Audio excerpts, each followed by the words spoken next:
Friends, स्वागत है आपका हमारे YouTube चैनल पर। आज हम आपको कक्षा 12 रसायन विज्ञान में ऑर्गेनिक केमिस्ट्री स्टार्ट करा रहे हैं। हमने आपकी फिजिकल केमिस्ट्री का एंड कर दिया था, जिसमें कि 3 चैप्टर थे। आज हम आपको ऑर्गेनिक केमिस्ट्री स्टार्ट करा रहे हैं, जिसको हिंदी में कहते हैं कार्बनिक रसायन। ऑर्गेनिक केमिस्ट्री में ही IUPAC नेमिंग आती है और केमिकल रिएक्शंस आती हैं। तो पहले आज स्टार्ट करा रहे हैं, तो पहले मैं आपको ऑर्गेनिक केमिस्ट्री के बारे में बताऊंगी, जो कार्बनिक रसायन है उनके बारे में। तो उनमें पहले तो IUPAC नेमिंग करने के लिए हमें उसके नियम समझने पड़ेंगे, फिर जाकर हम उसका नाम करेंगे IUPAC का। अब इसमें देखते हैं इसमें क्या दिया गया है। प्राथमिक, द्वितीयक व तृतीयक चतुर्थ कार्बन। इसमें क्या पूछा है, प्राथमिक, द्वितीयक व चतुर्थ कार्बन किसे कहते हैं। जहाँ पर कि 1 2 3 4 5 6 7 कितने कार्बन है, सीधी चेन कितने कार्बन की है, 7। तो यहाँ पर 7 कार्बन हैं, तो इनकी साइड में कितने लगे हुए हैं, 1 2 3 4। जो साइडों में लगे हुए होते हैं ना, उनकी डिग्री हमेशा एक रहती है। जैसे कि कार्बन 1 डिग्री सेल्सियस, यहाँ पर भी 1 डिग्री है, यहाँ पर भी और यहाँ पर भी।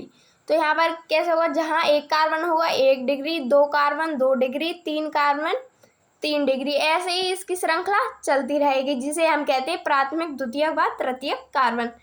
इसको हम इस रूप में भी लिख सकते हैं। कार्बन कितने बॉन्ड लगे होते हैं कार्बन पर, 4 बॉन्ड होते हैं लगे हुए। ये पेन भी नहीं चल रही। कितने होते हैं, 4। एक यहाँ पर, 4 बॉन्ड होते हैं कार्बन के। तो इसके बॉन्ड हमें पूरे करने पड़ते हैं, और जब बॉन्ड पूरे करेंगे तो यहाँ पर क्या बैठाएंगे हम, हाइड्रोजन हाइड्रोजन हाइड्रोजन। जब ये हाइड्रोजन बैठ जाएंगे तो ये किसका स्ट्रक्चर्ड फॉर्मूला बन गया, C4, वो CH4। ये किसका बन गया, मैथेन का बन गया। किसका, मैथेन। अब इसमें इसको लिखा है CH3 CH2 CH CH3 CH3 CH3 CH CH3। अब इसमें कार्बन की संख्या पूरी की है, जो बॉन्ड है ना उनकी संख्या। यहाँ पर CH3 है, एक बॉन्ड ये है, कितने हो गए, 4। यहाँ पर 2 हाइड्रोजन, एक ही है और एक ही, कितने हो गए, 4। ऐसे ही यहाँ पर है 1 2 3, यहाँ पर 2 हो गए, यहाँ पर हो गए 4 हो गए, ये ऐसे ही ये हो गए 4। ऐसे ही ये सारे किए गए हैं। आप इसको ये वाली फॉर्म भी लिख सकते हो और ये वाली भी। अब चलते हैं आगे। इसमें आगे दिया गया है कार्बन परमाणुओं की संख्या, जिसे इंग्लिश में कहते हैं हम नंबर ऑफ कार्बन एटम्स। जो कार्बन परमाणुओं की संख्या है ना, ये आपके जो IUPAC नेमिंग हम करते हैं उसमें बहुत ही ज़्यादा महत्वपूर्ण है। जैसे कि 2 कार्बन होंगे, ऐसी श्रृंखला होती है ना बनी हुई, तो उसे कहते हैं 1 और 2, उसकी काउंटिंग भी करते हैं। 2 कार्बन होंगे तो एथ कहेंगे, 1 होगा तो मैथ कहेंगे। ऐसा यहाँ पर लिखा भी है, C1 math, C2 eth, C3 prop, C4 but, C5 pent, C6 hex, C7 hept, C8 oct. इसको कहेंगे C8 ऑक्ट। अब इसमें यहाँ देखते हैं C9 को क्या कहेंगे, नॉन। C10 को डेक, क्या कहेंगे, डेक। ऐसे कि C10 कार्बन चेन है, ऐसे करके 10 हैं, तो वहाँ पर क्या करेंगे, डेक। अब यहाँ पर आगे दिया गया है, अब आगे चलते हैं। यहाँ पर दिया गया है परमाणुओं की संख्या। वो क्या थी, कार्बन परमाणुओं की संख्या, ये थी परमाणुओं की संख्या, नंबर ऑफ एटम्स। ये भी आपके पेपर में जैसे कि फॉर्मूला ना बनते हैं, जो फॉर्मूला हम बनाते हैं, जैसे कि मैं आपको यहाँ पर बता रही हूँ लिखकर, CHCl, यहाँ पर है CHCl। यहाँ पर क्या आएगा, पहले टेट्रा, ये लिखा है ना, ये टेट्रा क्लोरोएथेन, इसका नाम है टेट्रा क्लोरोएथेन। तो यहाँ पर ये टेट्रा दिया है ना, तो ये फॉर्मूले में ये आपके लिए हेल्प करते हैं। तो यहाँ पर C1 होगा परमाणु, तो उसको क्या कहेंगे, मोनो। 2 होगा तो डाई, 3 होगा ट्राई, 4 होगा टेट्रा, 5 होंगे तो पेंटा, 6 होंगे तो हेक्सा, 7 हेप्टा, 8 ऑक्टा, 9 नोवेन, 10 डीकेन। उसको हमने इंग्लिश में लिखा था पिछली वाली को, इसको हमने हिंदी में लिखा है। अब यहाँ पर एक टेबल है जो भी महत्वपूर्ण है, जिससे कि हम IUPAC नेमिंग कर सकते हैं। सी, ये क्या है? Carbon chain. ये है एल्क नेम, जैसे कि मेथे एथ प्रोप का होता है उसे कहते हैं।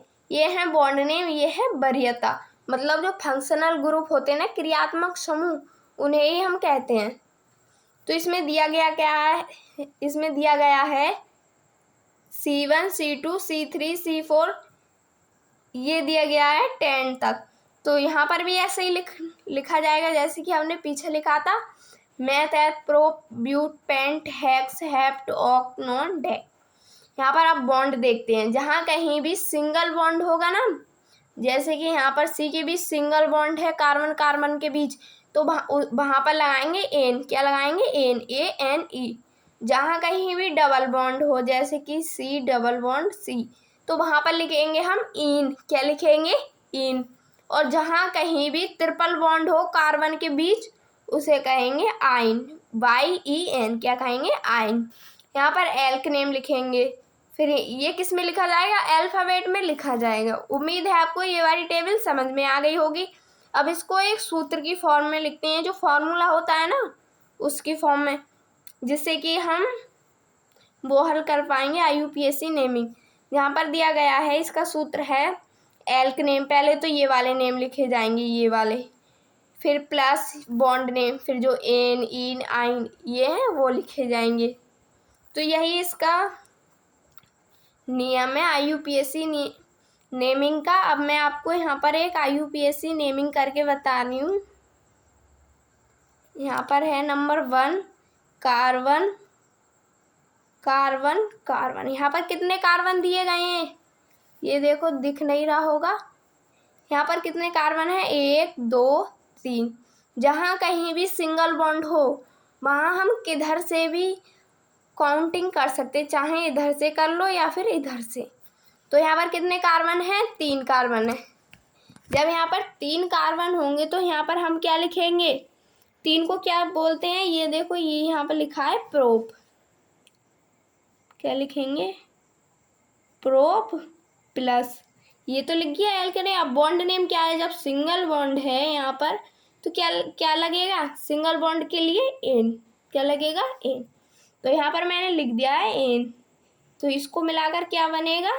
Prop ane, prop ane. ये बहुत ही ज़्यादा सिंपल है। मैं आपको इससे रिलेटेड और भी जो IUPAC नेम है ना, वो आपको कल को करके बता दूंगी। तो आज की वीडियो में मैंने आपको इसके ऊपर के नियम हैं, टेबल वगैरह हैं, उनके बारे में बता दिया है। कल मैं आपको IUPAC नेमिंग के बारे में बता दूंगी। उम्मीद है आपको ये समझ में आ गया होगा। अगर अच्छा लगे तो एक लाइक और सब्सक्राइब ज़रूर कर देना। Thank you.